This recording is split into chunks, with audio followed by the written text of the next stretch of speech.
Hey everybody, this is Everyday Commentary, and this is a video overview of this knife. This knife here is the 0707 from ZT. It was just released in June of 2020, and I'm going to do an overview.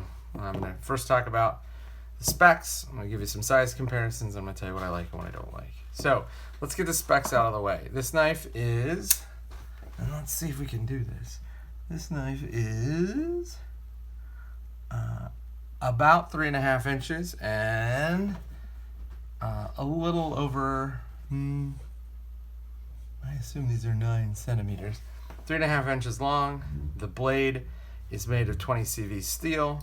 The entire knife weighs about 2.48 ounces, making it an exceptionally light knife.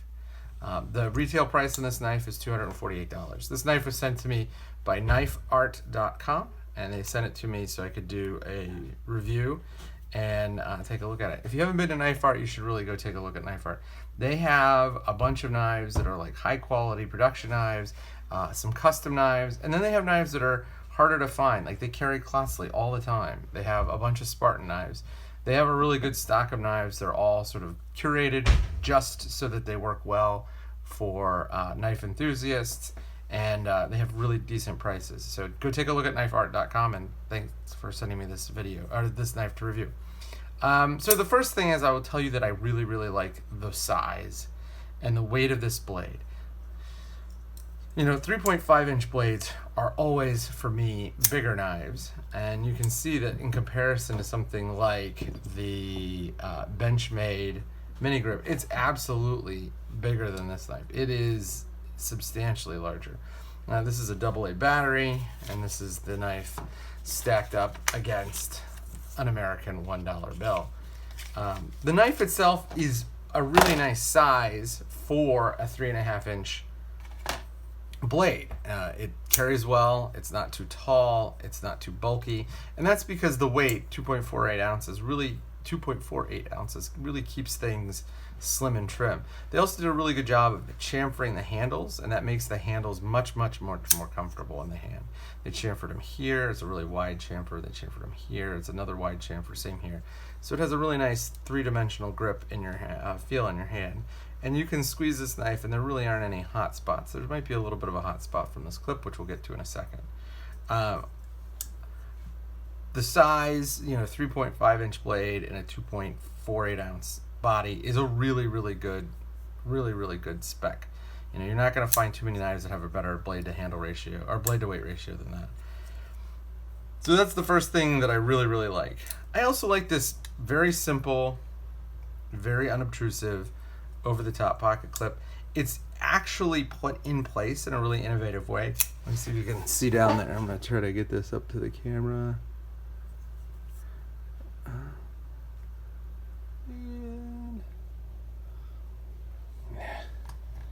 Forget it. I'll just.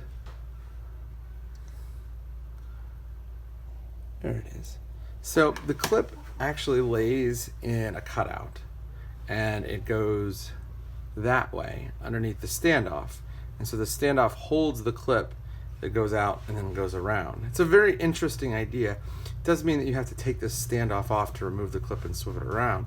But you can do that. This clip is fully ambidextrous. That interesting idea set aside, this clip's shape and size is just perfect for a knife like this. It's a deep carry over the top pocket clip, but it does, it could easily pass for a pen clip. It doesn't look like anything scary.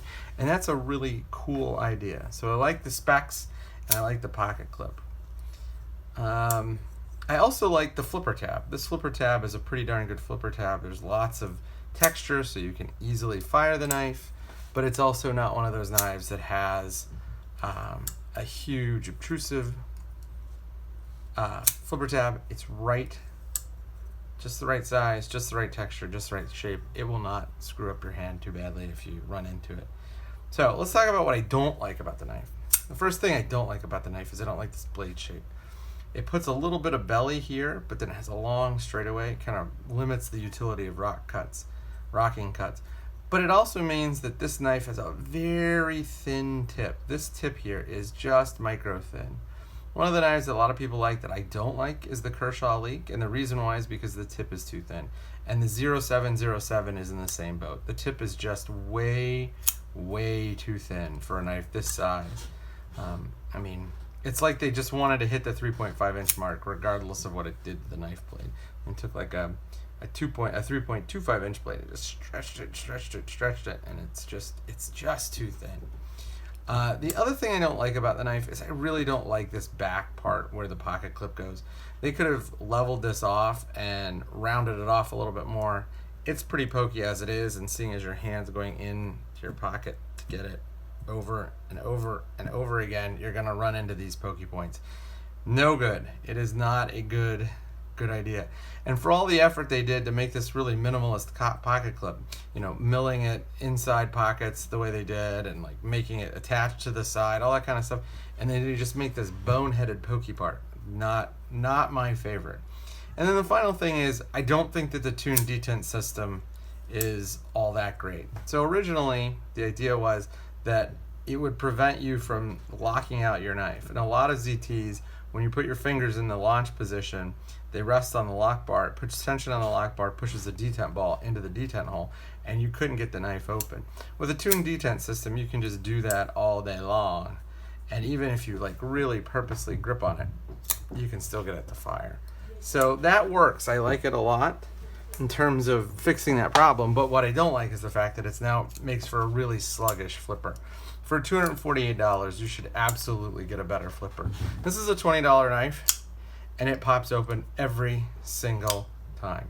I mean, that was a real lazy snap, but you can get this thing open every single time. And here, oftentimes you'll get a little bit of a, and like that's not a lockout.